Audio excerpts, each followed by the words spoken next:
கோயிந்தான்னு சொல்லி அவன் உதடே உள்ள போட்டு கோயிந்தான்னு வந்து பாருங்க.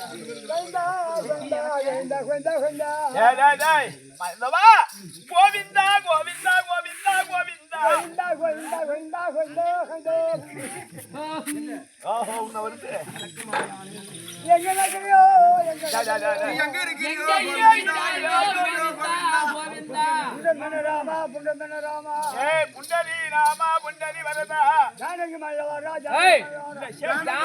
மணவாளா அடிச்ச அடியில தலை திருப்பி விட்டுருவான். முருகரி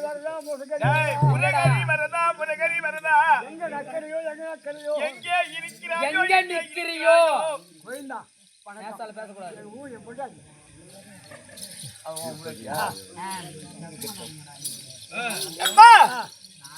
கோவிந்தா கோவிந்தா என்று வருகிறாயே அவன் நிச்சயமா தான் திருவண்ணாமலை இருக்கிறேன். எங்க போயிட்டு இருக்கிறேன் இப்ப? கோயிலுக்கு திருப்பதிக்கு போறேன். ஓ திருப்பதிக்கு என்ன வேண்டுதல்? ஓ என்ன வேண்டுதல்? ஐயா கோவிந்தா கேக்குறேன். ஏண்டா புரட்டாசி மாதம் கோவிந்தா புரட்டாசி மாதம் கோவிந்தா உனக்கு ஒரு காலையை சூழ போட்டு விட்ட கோவிந்தா. அதுக்கு என்ன? அந்த காலைய உங்க நேரம் கோவிந்தா நேரம் கோவிந்தா வயசு வந்துட்டானா? அப்படின்னா என் மகன் கல்யாணம் வச்சுட்டு வந்துட்டான். கல்யாண பருவத்துக்கு வந்து விட்டால் கைக்கு மணிக்கு பார்த்தா ஒரு பொண்ணு பார்த்து கல்யாணம் பண்ண வைக்க வேண்டியதுதானே? ஒரு பொண்ணு பார்த்து கல்யாணம் பண்ண வைக்க வேண்டியதுதானே? கைக்கு மணிக்கு பார்த்தா காசு கிடையாது. பக்கத்துல கடன் வாங்க வேண்டியதுதானே? நான் கொடுப்பா இருக்க முடியா உனக்கு. அப்படி யாருதான் கடன் கொடுப்பா?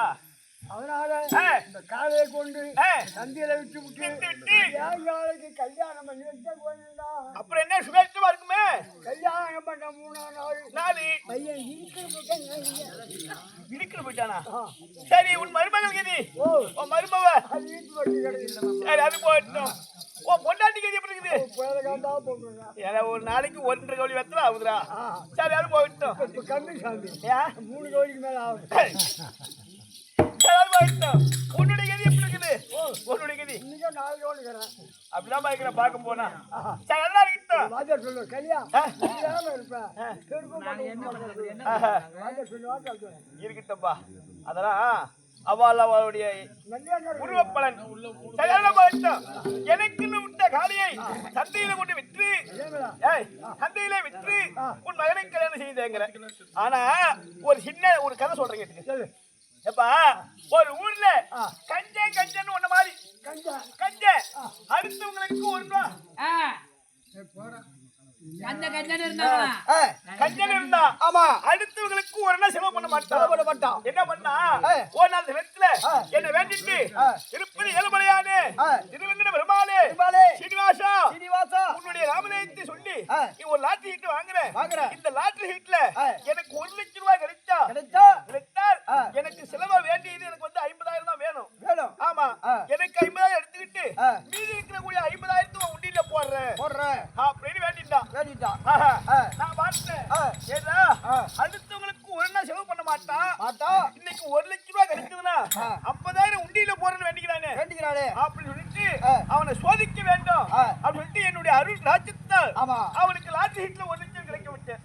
விடுபடி செய்தேன். பார்த்தா 1 லட்சம் ரூபாய் லாட்டரி ஹிட்ல விழுந்தது. எடுத்துட்டு நேரா வீட்டுக்கு போனா. போயிட்டு என்ன பண்ணா, முன்னாடி கூப்பிட்டு புள்ளை மாதிரி லாட்டரி ஹிட் வாங்கினேன், எனக்கு 1 லட்சம் ரூபாய் லாட்டரி ஹிட்ல விழுந்துருச்சு, இந்த 1 லட்சம் ரூபாய் கொண்டு பத்திரமா உள்ளார வை அப்படின்னு சொல்லி கொடுத்தான். அவங்க கூட்டுக்காரங்க சொல்றாங்க, ஏங்க நீங்க திருப்பதி ஏழுமலையானுக்கு திருப்பதி போயிட்டு உண்டியில 50,000 மனப்பொருள் வேண்டிட்டீங்களே, இந்த 50,000 கொண்டு போய் போட்டுட்டு வா அப்படின்னா கூட்டுக்காரங்க சொல்றாங்க. ஆறு அறிவித்தால ரெண்டி கண்ணா இருக்கிற சாமி காசு வாங்கி என்ன பண்ண போகுது, என்ன செய்ய போகுது? அதனால இந்த காசு பத்திரமா பீரோல வச்சு பூட்டிட்டு முன்னாடி வச்சுக்கிற பாரு, அந்த ஒரு நாள் குடு, என்ன ஒரு நாள் குடு, புளிசோறு கட்டி கொடு, புளிசாதம் எடுத்துட்டு நான் இங்கிருந்து நடந்தே போய் திருப்பதி ஏழுமலையானுக்கு என் முடி காணிக்கை செலுத்திட்டு வந்துடுறேன் அப்படின்னு சொல்லிட்டு இங்கிருந்து நடந்தே வரான். என்ன திருப்பதிக்கு அவனுக்கு பாதி வழி வந்தான், எங்க காட்பாடி வந்தான், பசி எடுத்துச்சு. என்ன பண்ணா, அந்த கத்தி சோறு அவுத்தான், சாப்பிடலாம் அப்படின்னு சொல்லி அந்த புளிசாதத்தை அவுத்தான். நான் பார்த்தேன், ஒரு தள்ளாத வயதானவர் போல ரூபத்தை மாற்றி நான் போயிட்டு இந்த சாதத்தை அவுத்துட்டு இருந்தா பாரு, ஐயா பசி அப்படின்னு கை நீட்டினேன். ஐயா இந்த சாப்பாடை நான் சாப்பிடுறதுக்கு அவுக்கல, இது நல்லா இருக்குதா கெட்டு போச்சான்னு பாக்குறதா அவுத்த அப்படின்னு இறுக்கி கட்டணும். சரி தூக்கி நடுறான்னு விட்டேன். இங்க இருந்து எங்க வந்தா, திருப்பதி அடிமலைக்கு வந்தான், கோயில்ராஜ் வந்தான். வந்த உடனே அங்க இங்க பார்த்துட்டு பசி அதிகமா இருக்குது, இந்த சாதத்தை சாப்பிடலாம் அப்படின்னு சொல்லிட்டு அவுத்தான். நான் ஒரு பரதேசியா ரூபத்தை கொண்டு ஐயா பசி அப்படின்னு கை நீட்டினேன். ஐயா நான் இந்த சாதத்தை நான் சாப்பிட அவுக்கல, இது நல்லா இருக்குதா கெட்டு போச்சான்னு பாக்குறதா அவுத்தேன் அப்படின்னு சரி கட்டுறான்னு கட்டி எடுத்துட்டு நேரா மலை ஏறணும். எங்க பாதி மலைக்கு வந்தான், காளி கோபுரம் வந்து பார்த்தான். பார்த்த உடனே எல்லாரும் அமர்ந்து சாப்பிட்டு இருந்தாங்க. அப்பா இங்க எல்லாரும் சாப்பிடுறாங்க, இந்த சிங்கதான் நம்ம சாப்பிடுறது நேரம், இங்க யாரும் நம்மள கேட்க மாட்டாங்க அப்படின்னு வேகமா அவுத்தான். என்னத்த அந்த சாதத்தை அவுத்த உடனே அவன் சொன்னது என்ன, நல்லா இருக்குதா கெட்டு போச்சா அப்படின்னு சொன்னானே. அந்த சாதத்தை நான் நல்லா இருக்க விடுவனா, அந்த சாதம் சுத்தமா கெட்டே போயிடுச்சு. பார்த்தா தூக்கி போட்டு இங்க இருந்து நேரா மேமலைக்கு வந்தான். திருப்பதி வந்துடுன்னு என்ன பார்த்தேன், இவங்கிட்ட ஒரு நாள் இருக்குது, அது எப்படியாவது அவன் கையில இருந்து வாங்கணும் அப்படின்னு சொல்லிட்டு நான் ஒரு பண்டிதரா பண்டிதர் அதுக்கு தெரியாது, பரியாரி தெரியுமா? சரி ஒரு பரியாரியாக ஐயா ஒன்றா கையில கட்டி வச்சுட்டு நின்றுட்டு இருந்தேன். என்கிட்ட வந்தான், தலையை காட்டினான், தண்ணியை போட்டு மொட்டை அடிச்சேன், சந்தனத்தை தலைவன. அவன் கையில ஒரு நாள் வச்சிருந்தான் பாரு, எவ்வளவு வச்சு காசை கொடுறேன்னு சொல்லி வாங்கினேன். அந்த ஒரு நாள் வாங்கிட்டேன். நேரா போயிட்டு குடிச்சிட்டு எங்க வரா சாமி பார்க்கணுமே, தரிசனம் செய்யணுமே அப்படின்னு சொல்லிட்டு அர்ஜுன் வாங்கணுமே, அர்ஜுன் தட்டு அப்படின்னு சொல்லிட்டு வந்தான். நாங்க என்ன பண்ண, ஒரு செட்டியாரா நெட்டு நிறைய ராமட்டை செட்டியாரா ஒரு அர்ஜுன தட்டு வியாபாரியா இருந்தேன். பார்த்தான் என்கிட்ட விரும்பு வந்தான். ஐயா எங்க ஊர்ல நான் பெரிய பணக்காரன், ஆனா நிறைய காசு எடுத்தாங்க, எடுத்த அந்த காசு களவாயிடுச்சு. என்னது களவாயிடுனா திருடு போயிடுச்சு. அதனால நீங்க என்ன நம்பி இந்த அர்ஜுன தட்டு எவ்வளவு கேட்டான். ஒரு அண்ணா என்ன பண்ண, ஒரு அண்ணா இல்லடா ஒரு அண்ணா சொன்ன உடனே இத குடுங்க, நான் ஊருக்கு போனோட உங்களுக்கு மரியாதை பண்ணிட்டு அப்படின்னு சொன்னான். சரி அப்படி அவங்க கையில கொடுத்துட்டு போய் சாமி பார்த்துட்டு அர்ச்சனை பண்ணிட்டு வந்தான். வீட்டுக்கு போனான். 1 வருஷம் ஆச்சு, 2 வருஷம் ஆச்சு, 3 வருஷம் ஆகி போச்சு. அந்த காசு வந்து எனக்கு கொடுக்கல. ஆமா நான் பார்த்துட்டேன். சரி எப்படிதான் இருந்தாலும் நம்ம ஒரு நாள் வாங்கிக்கலான்னு அந்த காசு போய் வசூல் பண்ணிட்டு வரணும் அப்படின்னு சொல்லிட்டு ஒரு நாள் ரெண்டு காலையிலேயே எழுந்திரிச்சு வரேன். அந்த ஒரு நாள் செட்டியார ரூபத்தை மாத்திட்டு இல்ல காலை வச்சு அங்க திருப்பதியிலே வச்சுட்டு வரேன். நான் அங்க இருந்து வந்த பாரு, அவங்க வீட்டுக்கார அம்மா காலையில எழுந்திரிச்சு வாசலுக்கு முத்தம் தெளிச்சுட்டு வாசல் பறிக்கிட்டு இருந்தா. நான் போனேன், ஏமா உங்க வீட்டுக்காரரு எங்க அப்படின்னு கேட்டேன். அவர் உள்ளதாங்க இருக்கிறாருன்னு. இது மாதிரி திருப்பதிக்கு வந்தாரு, இந்த செட்டியார்கிட்ட ஒரு நாள் காலை வாங்கினாரு, அந்த செட்டியாரு கடன் வாங்குறதுக்கு வந்துக்கிறாருன்னு சொல்லு அப்படின்னு சொன்னேன். விறுவிறுன்னு உள்ள போனாங்க. போயிட்டு ஐயா இந்த மாதிரி செட்டியாரு திருப்பதி போனீங்களே, செட்டியார்கிட்ட ஒரு நாள் கடன் வாங்கினீங்களா, அந்த ஒரு நாள் கேட்கறது செட்டியார் வந்துக்கிறாரு அப்படின்னு சொன்ன உடனே அது அறிவிட்டவள இந்த 1 லட்சம் ரூபாயில ஒரு நாள் எடுத்தா குறையா போடும், அதனால நீ என்ன பண்ற, விறுவிறுன்னு வெளியில போற, ஐயா செட்டியாரு என் வீட்டுக்காரருக்கு உடல்நிலை சரியில்லை, அதனால உடல்நிலை சரியில்லை அப்படின்னு சொல்லி செட்டியார் போயிடுவாரு அப்படின்னு சொல்லி அனுப்பிவிட்டான். இந்த அம்மா விறுவிறுன்னு வெளியே வந்தாங்க. ஐயா செட்டியாரு எங்க வீட்டுக்காரருக்கு உடல்நிலை சரியில்லை அப்படின்னாங்க. நான் எவ்வளவுதான் கடை கொடுத்திருந்தாலும் ஒருவருக்கு உடல்நிலை சரியில்லைன்னா அந்த இடத்துல கடை கேட்க கூடாது. நான் பார்த்தேன், அம்மா உங்க வீட்டுக்காரருக்கு என்னைக்கு உடம்பு நல்லா ஆகுதோ, உடல்நிலை சரியாகுதோ அன்னைக்கு எனக்கு காசு கொடு அப்படின்னு அவங்க சின்ன நேரம் உட்காந்துட்டேன்.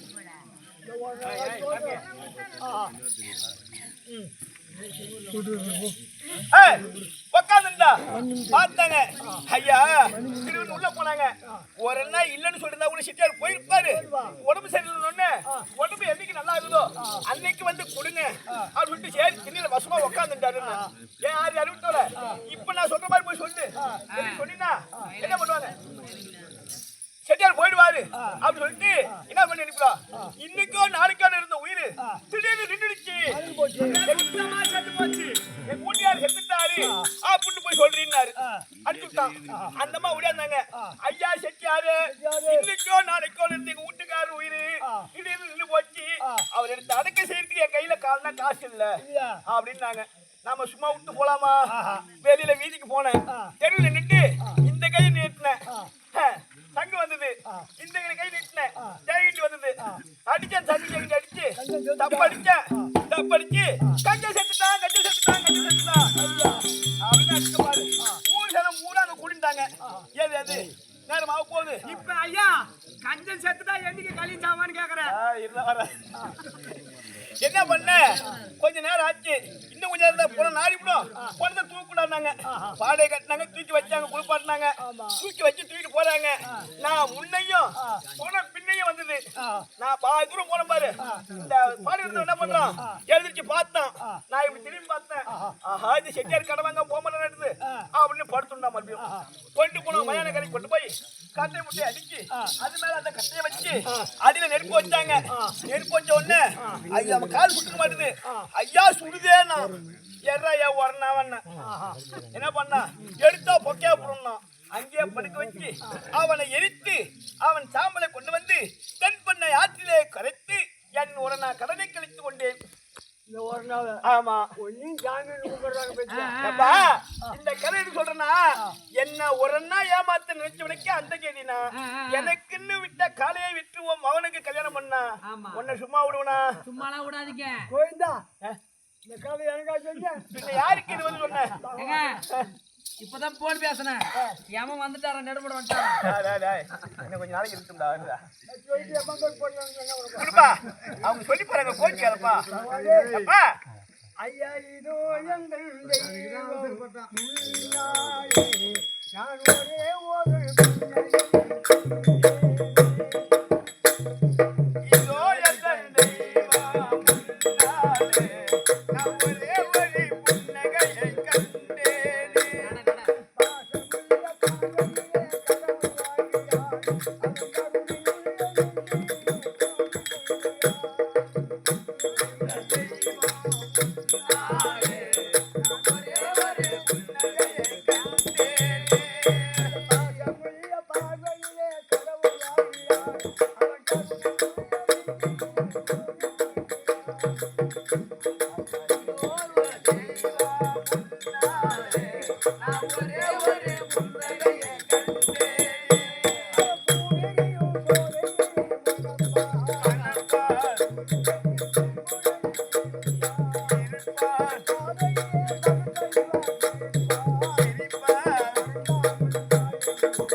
இதுதான் மணி நேரம் அடிச்சுட்டான பாட்டு பாடுறதுக்கு. இருக்கட்டும். அப்பா, சகலமாகட்டும். இப்ப இப்படி சமீபமா வந்தனே. புரியமா சத்திய வயசு சூத்திரன்னு சொல்லக்கூடிய 4 வண்ணத்தார வந்திருக்கு. இப்ப சமீபமா வந்தனே. என்னை பார்த்தால் யார் என்று விளக்கம் தெரிகிறதா? விளக்கமா சொல்லுங்க. சொல்லு. தெரியவில்லையா? நான் சீதாரன் நண்பன் குமுதன் மை குந்தன் வந்தே.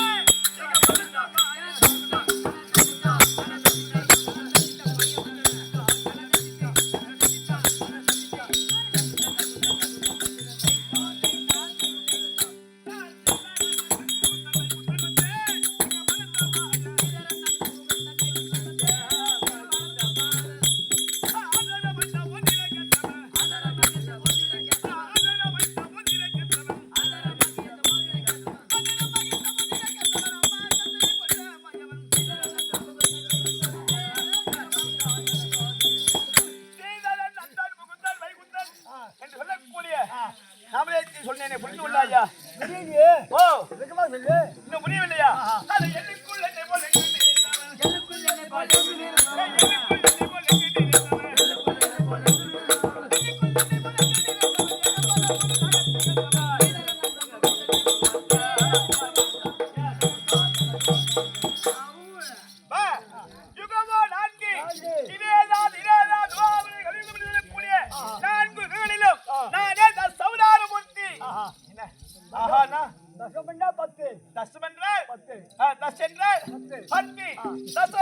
அதாவது 10 அவதாரம் எடுத்தேன் என்று சொன்னேனே, எதற்காக எடுத்தேன், என்ன காரணம், ஏதாவது விளக்கம் தெரியுமா?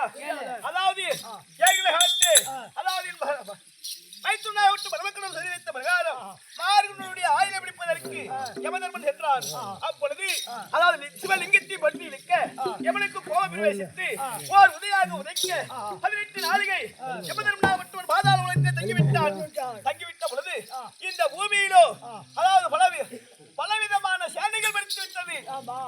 அப்பொழுது இந்த பூமாதேவி இருக்கிறானே, இந்த பூமாதேவி எனக்கு ஒரு தேவி. தேவி என்றால் எனக்கு மனைவி. இந்த பூமாதேவியும் எனக்கு ஒரு மனைவி. அப்படி இருக்கும் பொழுது என்னை பார்த்து, ஐயா பகவானே சுவாமி, இந்த 18 நாளிகை யமதர்மனாய் ஒட்டவன் பாதாள உலகத்தை தங்கிவிட்டான். 18 நாளிகையிலே சகல விதமான சேலைகள் படித்து விட்டது. பூமி வாரம் தாங்க முடியவில்லை. அப்படி என்று என்னிடம் உரையில நானும் பார்த்தேன்.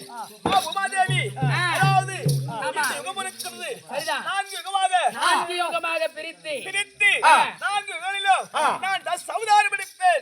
10 அவதாரங்கள் எடுத்து அதாவது அரக்கர்களை சம்மாரம் செய்து நல்ல அதாவது உன்னை போல் இருப்பவர்களுக்கெல்லாம் ஒரு நல்ல ஒரு வரத்தை கொடுத்து நீண்ட காலம் வாழ வைப்பேன்.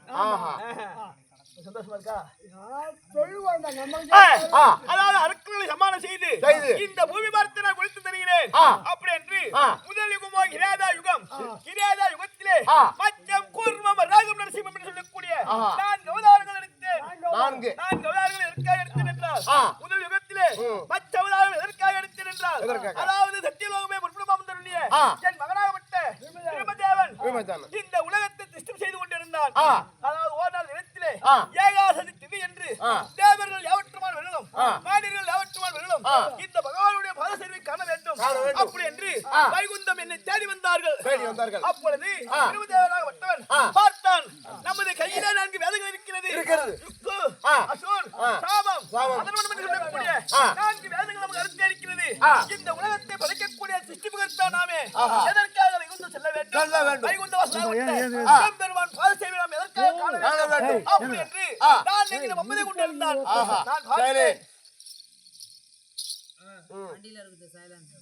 நான் பார்த்தேன் ஏதாவது பிரம்மதேவனுக்கு ஏற்பட்ட ஒரு அணு வந்து விட்டதா? அப்படி என்று செவியின் மார்க்கமாக இந்த சிண்டு விரலை விட்டு சோமுகா சூரியன் சொல்லக்கூடிய ஒரு அரக்கனை உற்பத்தி செய்தேன். அந்த அரக்கனை கட்டளையிட்டேன். எப்படி என்றால் சத்தியலோகம் செல்ல வேண்டும், பிரம்மதேவனை 62 அடிக்க வேண்டும். அண்ணன் கையில் இருக்கக்கூடிய 4 வேதங்களை கவர்ந்து வந்து என்னிடம் கொடுக்க வேண்டும் என்று கட்டளையிட்டேன். அதன் பிரகாரமாக சத்தியலோகம் சென்று பிரம்மதேவனை 62 அடித்து 4 வேதங்களை கவர்ந்து என்ன செய்தான் என்றால், அதாவது 7 கடலுக்கு அப்பால் திருப்பால் உள்ளே சென்று நாரே உணவு எடுத்து அந்த 4 வேதங்களை வைத்து பாதுகாத்துக் கொண்டிருந்தான். பிரம்மதேவனை ஒட்டவன் வைகுந்தம் ஓடி வந்து என்னுடைய பாதத்திலே விழுந்து, ஐயா தந்தையே, ஏதோ தெரியாத காரணம்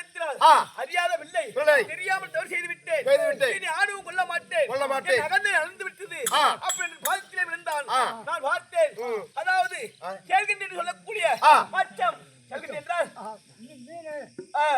மீன் உருவம் எடுத்து அந்த கடலிலே குதித்து கடல் நீரில் எல்லாம் இந்த செவின் மார்க்கமாக அடக்கி சோமுகா சுருணை மடித்து 4 வேதங்களை கவர்ந்து வந்து என் மகனிடத்திலே கொடுத்து என்ன இனி அகத்தை கொள்ளாதே இந்த உலகத்தை திஷ்டம் செய்வாரா அப்படி என்று அவனுக்கு கட்டளையிட்டேன் மச்சம் நன்றாக புரிந்து கொண்டேன். இரண்டாவதாக விட்டது கூர்மம் என்றால் என்ன? ஆமை என்றால் அந்த அவதாரம் எதற்காக எடுத்து நின்றால் தேவர்கள் எவற்றுமாறு விரலும் ஒரு புறமாக சேர்த்து அதாவது தேவ அமிர்தம் அடைந்தார்கள். அமிர்தம் அடையும் பொழுது தேவர் ஒருபுறமும் அதாவது அசுரர்கள் ஒருபுறமும் நின்று இந்த பாண்டவாகவும் ஏழை ஒரு மத்தாகவும் ஆதிசேஷன் ஒரு கைராகவும் தேவ அமிர்தம் அடைந்தார்கள். அமிர்தம் அடையும் பொழுது முதல் கடவுளாக விளங்கக்கூடிய என் மருமக பிள்ளையாகப்பட்ட விநாயக பெருமானை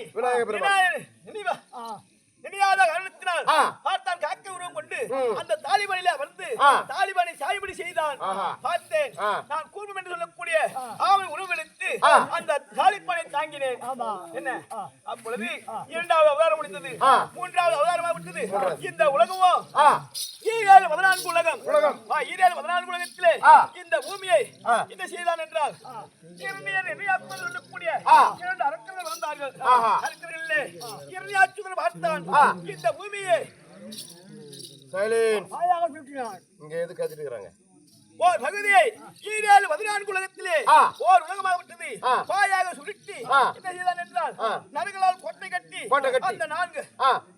அந்த நரகல் கோட்டை உள்ளாக வைத்து பாதுகாத்திருந்தான். பார்த்தால் உபாதேவி விட்டவர் சுவாமி பட்டவன் இந்த பூமியை பாயாக சுற்றி விட்டானே இதை பார்த்து கொண்டுதான் இருக்கிறீர்கள் அப்படி என்னிடம் முறையில நான் பார்த்தேன். கூர்மம் என்றால் வராகம் மூன்றாவது அவதாரம் வராக அவதாரம் எடுத்து அந்த நரகல் கோட்டைக்குள்ளே சென்று அதை எண்ணியாக்குதனை அடைத்து அவனை மறைத்து இந்த பூமியை பார்த்து தீர்த்தேன். அடுத்தது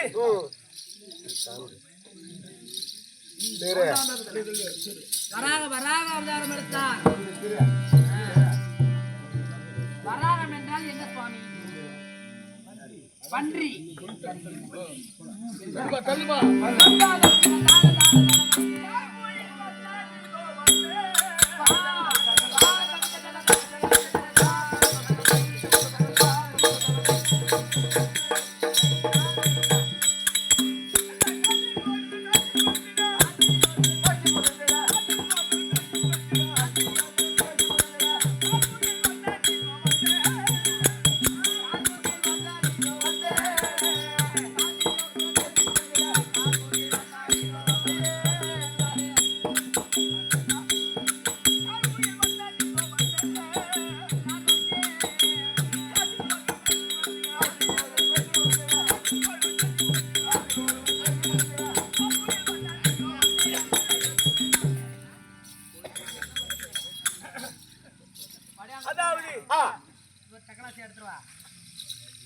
நான்காவது அவதாரமோ என்ன அவதாரம்? நரசிம்ம அவதாரம்.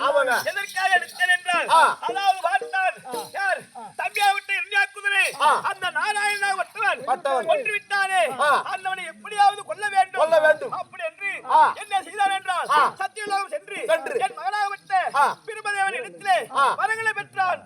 எப்படி வாங்கினான்? அதாவது ஓர் மனிதரால் எனக்கு இருப்பு என்பது இருக்கக்கூடாது, மிருகத்தாலும் வர்ணம் என்பது வரக்கூடாது, அதாவது ஒரு ஆயுதத்தால் எனக்கு வர்ணம் என்பது வரக்கூடாது, இரவிலும் வர்ணம் வரக்கூடாது, அதாவது பகலிலும் வர்ணம் வரக்கூடாது அப்படி என்று வருத்தி பெற்றிருந்தான்.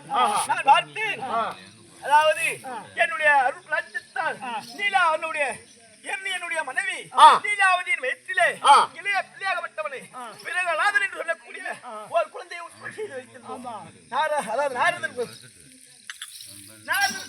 சொல்லின் பிரகாரமாக வயிற்றிலே இருக்கும் பொழுது நமோ நாராயணா என்று சொல்லக்கூடிய மந்திரத்தை உச்சாரணம் செய்து கொண்டு கொடுத்தேன்.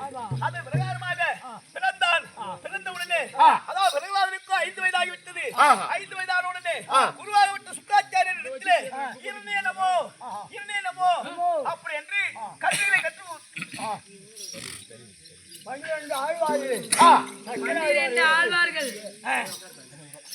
அதாவது இரண்டை நமோ என்று கற்பிக்க சொல்லி பாடம் தெரிவித்தார்கள். ஆஹா. உருவாகப்பட்ட சுக்காச்சாரியப்பட்டவர் இரண்டீனமோ என்று தெரிவிக்க அந்த பிரகலாதனாப்பட்டவன் நாராயணனமோ என்று தெரிவித்தான். நான் பார்த்தார். அதாவது என்னிடத்தில் சென்று உன் குழந்தைக்கு நான் எவ்வளவோ பாடங்கள் சொல்லியும் அவன் நாராயணனமோ என்று சொல்கிறான். ஒரு வார்த்தை கூட இரண்டீனமோ என்று சொல்லவில்லை என்று தெரிவிக்க எவ்வளவு விஷயங்களை செய்து பார்த்தார்கள். எத்தனை விஷயங்கள் செய்தாலும் நாராயணனமோ என்று பயணம் செய்து கொண்டிருந்தார். பார்த்தார் இரண்டீனாகப்பட்டவனுக்கு கோபம் வந்து விட்டது. டேய் பிரகலாதா, அதாவது நாராயணனமோ என்று சொல்கிறாயே, உன் கடவுள் எங்கே இருக்கிறார் அப்படி என்று கேட்க, என் கடவுளாகப்பட்ட நாராயணாகப்பட்டவர் எம்பெருமான் யுகாதி கடவுள், அதாவது கல்லிலும் இருப்பார், இந்த மண்ணிலும் இருப்பார், என்னிலும் இருப்பார், இந்த தூணிலும் இருப்பார், உடம்பிலும் இருப்பார் அப்படி என்று தெரிவித்தார். பார்த்தான். எனக்கு கோபம் வந்து விட்டது. அந்த தூணில் இருக்கிறானா உன் நாராயணன், அவனை காட்டு என்று கதையால் எடுத்து ஓங்கி உதைக்க வந்தான். தூணை உதைத்த உடனே அவன் கேட்ட வரபாடு பிரகாரம், அதாவது மனித உடல் சிம்மம் என்றால் சிங்க முகம் படைத்து அந்த தூணிலிருந்து வெளிவந்து அவனை இரண்டு தூக்கி, அதாவது வாயிற்படி உள்ளாகவும் இல்லாமல், வீட்டின் உள்ளபடியாக இல்லாமல், வாசல்படி இல்லாமல் வாயிற்படியிலே அமர்ந்து அவனை சம்பாரம் செய்து அவன் உயிரை போக்கினேன். 4 அவதாரம் முடிந்து விட்டது. 2வது திரேதா யுகத்திலே பாவனி சக்கரவர்த்தியுடைய மதத்தை அளிக்க வேண்டும் என்று, அதாவது குள்ள பிரவனாக வாமன அவதாரம் எடுத்தேன். என்ன அடுத்தது பரசுராமனாக பிறந்தேன். அடுத்தது ரகுராமனாக பிறந்தேன். தசரத சக்கரவர்த்திக்கு என்ன 4ஆம் பிள்ளையாக, ஆமா ரகுராமனாக பிறந்தேன். அதிலே 3 அவதாரம், 4 3 7.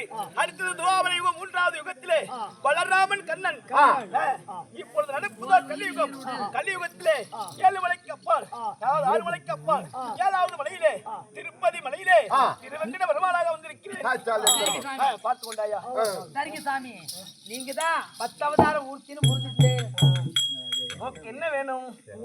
சாமி சொல்றாங்க. நான் தன்னந்தன்மையாக இருக்கக்கூடாது. வைகுண்டத்திலே இன்றைய தினத்தில் சத்தியமதியாக இருக்க வேண்டும். ஆகையால் அந்த வனத்தில் என் தேயாகப்பட்ட லட்சுமி இருக்கிறாள். நான் நினைத்தேன் என்று